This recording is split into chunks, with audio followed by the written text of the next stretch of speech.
Still 2 years later, I shiver to think of that vale in the mountains. I remember the mad, wild ride down.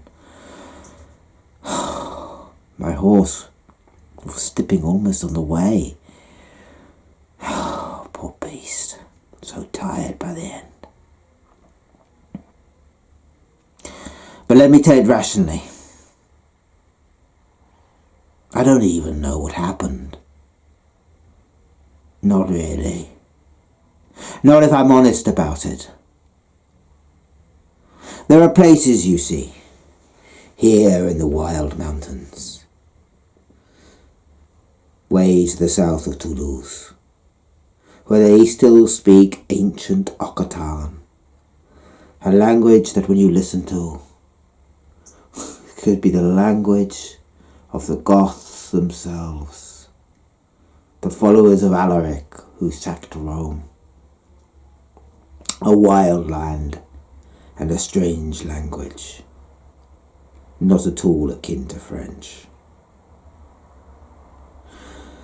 And odd people still live in the deep shadow of the mountains. Now I was riding my black stallion up in the hills. It was spring. The nights were still cold. We were at about 2,000 meters, so below the normal stow line. And the horse was eating well. There was a lot of grass and a lot of the spring herbs. And we went slowly, but I was happy. The sun was bright. Why would I not be happy? And that somehow made it all the more terrifying in the end. Now up there in the mountains, the weather can change upon a pin. You can go in a moment from being so hot it feels like summer to a sudden squall of snow, which still in April can settle. And so it proved, just as the sun had gone westerly and I was thinking of starting to make my way down, for there was, I thought, perhaps enough light to do the initial escarpment, which zigzagged down past a mighty waterfall. And then I could get on a road, which by torchlight I could probably follow. A stone road, I mean, that went into the mountains. And get home, in the dark, but safe. Just then, the wind turned north, and then east, and suddenly a bitter snow fell. Blown in I don't know from what evil breeze, but they say here the east wind never blows well. It was cold. The snow seemed to fall and settle straight away. The grass the horse was eating started to be harder to find, and I looked round desperately for shelter.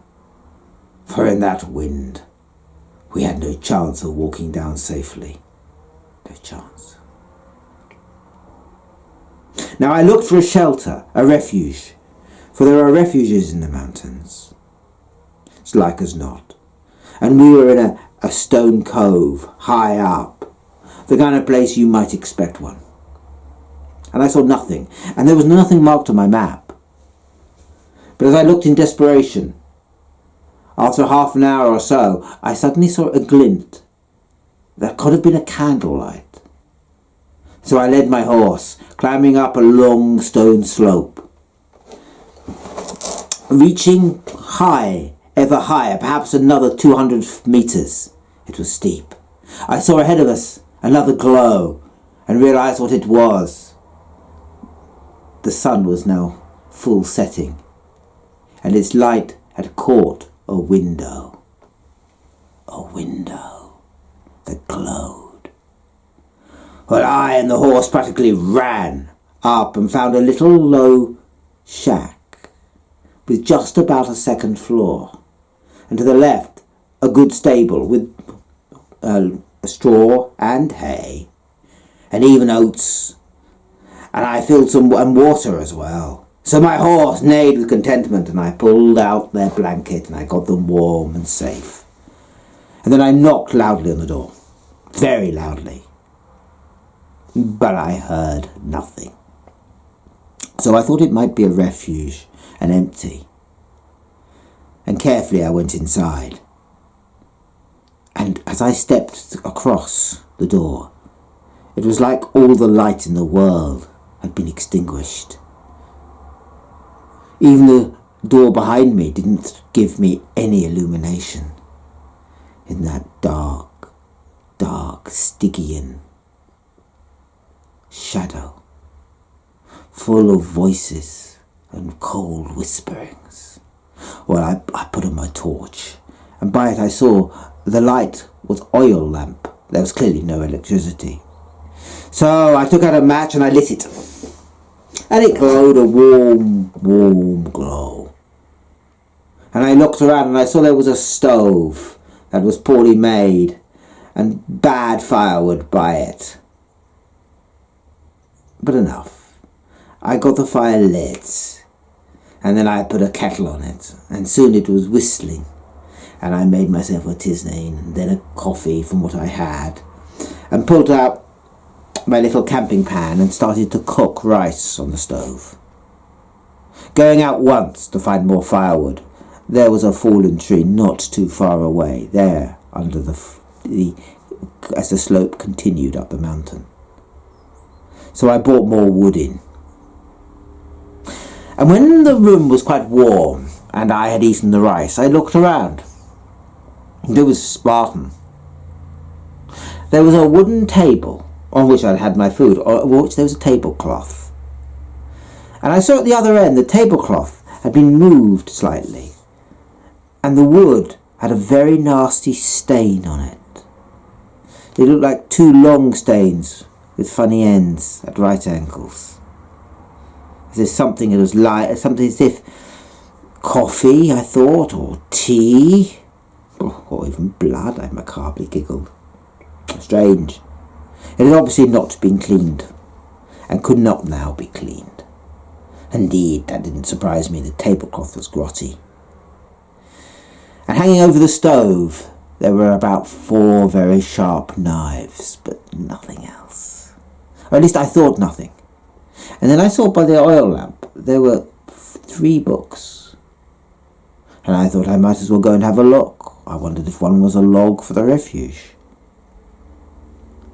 And I went up, and I peered to them. I saw the first was remarkable enough. It was a copy of the Malefictus Malefictum,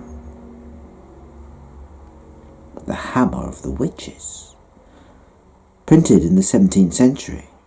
It was valuable. It was also rather mouldy. I wondered about the book. I wondered about the ethics of taking it. But dutifully I put it back, thinking if one of them was a log, I would point out to them the treasure that they had. And next to it, there was indeed a log, and I pulled it out, but the last date was 20 years ago, and nothing had been written since, and I wondered at that. And I thought, well, I'll take that down and I'll write in the log, but let me look at the third book. Now the third book was huge, bound in leather. It looked very old.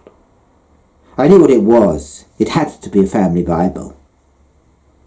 Very carefully I lifted it out, and I took it to the table and I put it down. And I opened up the front page, and it had a date. Gutenberg, 1490. When I saw that, my heart jumped. For the book was written in Latin. One of the early prints, could it be? And I let it open, and it fell open naturally on a page. A horror story from Malachi of cannibalism. I shivered to look at that picture, and I turned over again and again and again. And I turned over. I looked at the wood prints, for they were also remarkable. I thought they were influenced by somebody who had gone, strange to say it, to the East Indies with the Dutch. For all the figures they drew, all the poor people, all the Jews, all those who were suffering, looked like they were Sumatran by their caste and colour, and all the Romans, all the oppressors, they looked like conquistadors in Portuguese armour of the time. And ever there were boats lying the bay with guns, strange old boats from centuries ago. But those were gruesome times, and it meant the pictures were gruesome enough. The picture of the crucifixion would come between me and my sleep. It looked so real, I shivered and remembered. Often enough, the Portuguese had crucified those they wished to kill, while the Pharaoh was shown inflicting water tortures on the unlucky Israelites who could not work. But if I left the book at all, it always turned to that page in Malachi. So at last I turned and looked. I didn't remember the book of Malachi at all, but there were passages that I puzzled out in the Latin, relating to what happened to those who butchered the flesh of their fellow humans. And there was a butchered shop filled with parts, and behind the counter a fat Portuguese man licking his lips, while up above you could see lightning starting to course down, and to the side, in the dark, seemed to be faces. I shivered. I wanted to close the book. Here was one of the most valuable Bibles I had ever seen, and here was I fixated by something I wish I had never seen. Just then there was a sound. Somebody up above was waking up. And I realised this must be a house, I think. And soon footfall came down the stairs, and their little face looked through the door. He wasn't a big man, but you could see he was muscular. He was brown by the southern sun.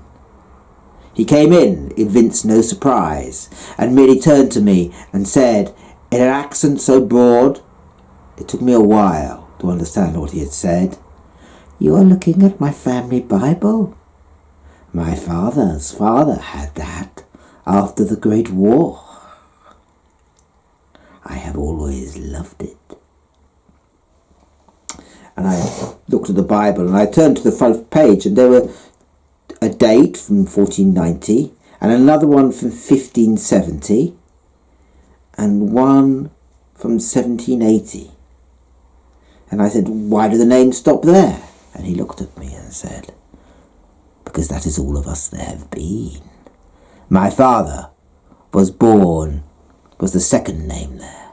He inherited it from his father at the time of the Great War, when the kingdom to the north was riven in two.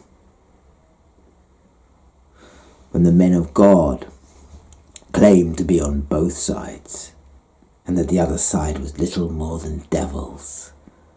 But in truth, both were devils," my father said. "But why don't you turn to the book of Malachi? For there's a page there I have always loved."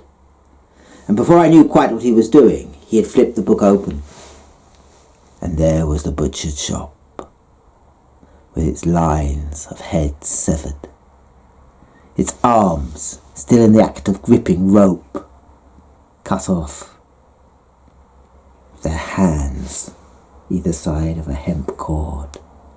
And he looked at it and he said, coming close, and he smelled something rotten, something unpleasant. I realised that although he was very small, his arms were long.